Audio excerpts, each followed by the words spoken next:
আমাদের এক দফা দাবিতে আমরা স্পষ্ট করেছি, আমরা 5% আমরা যৌক্তিক মনে করছি। আবার প্রশ্ন আসছে কোন কোন কোটা থাকতে পারে, সেই জায়গায় আমরা 3টি কোটার কথা বলেছি। 1 নম্বর কোটা হচ্ছে ক্ষুদ্র নিগোষ্ঠী কোটা, 2 নম্বর কোটা হচ্ছে প্রতিবন্ধী কোটা, 3 নম্বর কোটা হচ্ছে মুক্তিযোদ্ধাদের সন্তানদের পর্যন্ত কোটা। এই জায়গায় একটা মিডিয়া মিস ইন্টারপ্রিটেশনের সুযোগ থাকে, হয়তো এটা আমাদের কমিউনিকেশনের ঘাটতির কারণে। সেটা হচ্ছে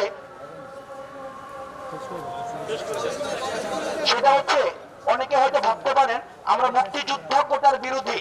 আমরা স্পষ্ট করছি, পুনরাবৃত্ত করছি, আমরা রিইনস্টেট করছি, আমরা মুক্তিযুদ্ধ কোটার বিরোধী না।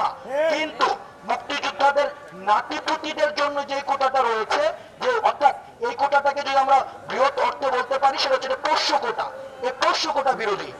এখন আমরা এই 5% কোটা এখন আলোচনার মধ্য দিয়ে লজিক্যালি গভর্নমেন্টের যদি কোনো রিসার্চ বেসড এভিডেন্স থাকে, তখন সেটা নিয়ে আলোচনা হতে পারে।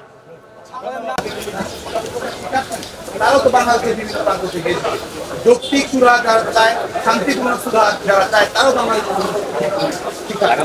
আমরা মনে করি তারা আজকে ওটাই সমস্যার সমাধান করার যে কারণে কিন্তু আন্দোলনকারীরা পড়াশোনা করতে হবে, বাবা মায়ের স্বপ্ন পূরণ করতে হবে, এটি কিন্তু তাদের মূল লক্ষ্য। তাদের মূল লক্ষ্য হচ্ছে রাজনৈতিক এজেন্ডা বাস্তবায়ন করা। 30-এর অধিক শিক্ষার্থী আহত হওয়ার খবর পাওয়া গিয়েছে।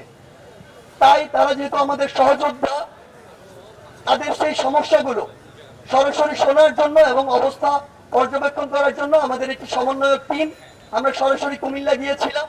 সেখানে কুমিল্লা বিশ্ববিদ্যালয়ের যারা সমন্বয় করছেন সাধারণ শিক্ষার্থীবৃন্দ এবং কুমিল্লা জেলা পুলিশ, আমরা সরাসরি জেলা পুলিশ সুপারের কার্যালয়ে গিয়ে জেলা পুলিশের সকল ঊর্ধ্বতন যারা কর্মকর্তা রয়েছেন তাদের সাথে আমরা প্রায় 2 ঘন্টার অধিক সময় একটি বৈঠক করি। আমরা আমাদের জায়গা থেকে স্পষ্ট করেছি যে আমরা এতদিন আমাদের জায়গা থেকে দেখেছি যে প্রশাসন আমাদেরকে সর্বোচ্চ সহযোগিতা করার চেষ্টা করেছে, আইন শৃঙ্খলা বাহিনী তাদের জায়গা থেকে চেষ্টা করে।